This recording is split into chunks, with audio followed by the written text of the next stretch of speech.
Hi, this is my review of Blights of the Eastern Forest. This is a first level campaign that works as a follow-up to the Sky of Crimson Flame.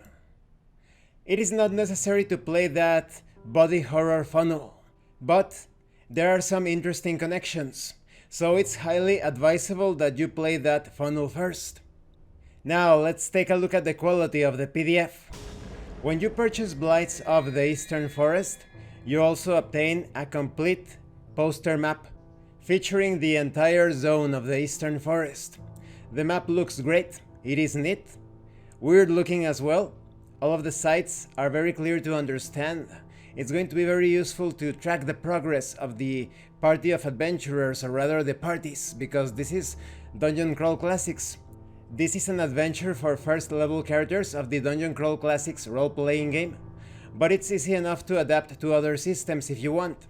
The document is bookmarked, well written, organized and explained, so it's going to be very easy for you to navigate the entire PDF, and the illustrations look amazing.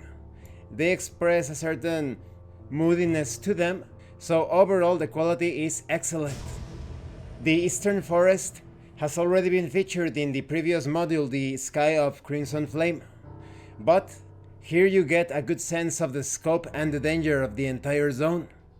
This was always an accursed place, but there was a king by the name of Reed who, alongside with his knights, managed to conquer the forest for a moment.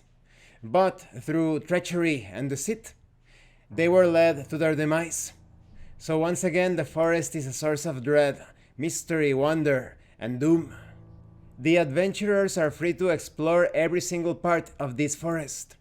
There are tables to determine what the characters find during their journeys. Maybe they encounter corrupted trees, maybe blood moss, or forest hearts. So the elements of body horror are still present here, and they all have their unique hazards, but some of them could actually be helpful depending on how you use them. There is a table determining village rumors. Maybe the river running out of the forest has been tainted. Perhaps folks have been having the same strange dreams as of late. Maybe there's a foul witch as old as the forest itself. She turns people into mushrooms that can still think and feel, and then boils them in a stew. And don't feel too safe if you are taking refuge in the village. The village could be attacked by the denizens of the forest. Let's talk about some of the places that you can explore in this forest. You have the lair of the Yis-Sak. Unbeknownst to the young warrior king that once conquered this area, the Yis-Sak was not truly slain and slunk away to bury itself in a deep cavern, where it has lain hidden in a state of torpor for ages. You have Hellspring Hollow. For aeons, a strange capsule has been below the surface of a hamlet. The people of this hamlet all perished, and it was forgotten. But to this day, blood flows out from that seething ancient corpse that lies buried beneath the earth, awaiting some dreadful equinox when it may live again in the service of chaos. You have the domain of the Khund. The Khund is a dreadful plague-ridden creature that dwells in an abandoned tower, which lies towards the northern edge of the forest. It stalks and kills any unfortunate creature or person that enters its domain. There is also the Jumvivair Glen. Aeons ago, a meteorite fell from the heavens to land in a once tropical forest. The impact drove the cosmic rock deep below the surface, where a sentient, multicolored protoplasm crawled out to find a host.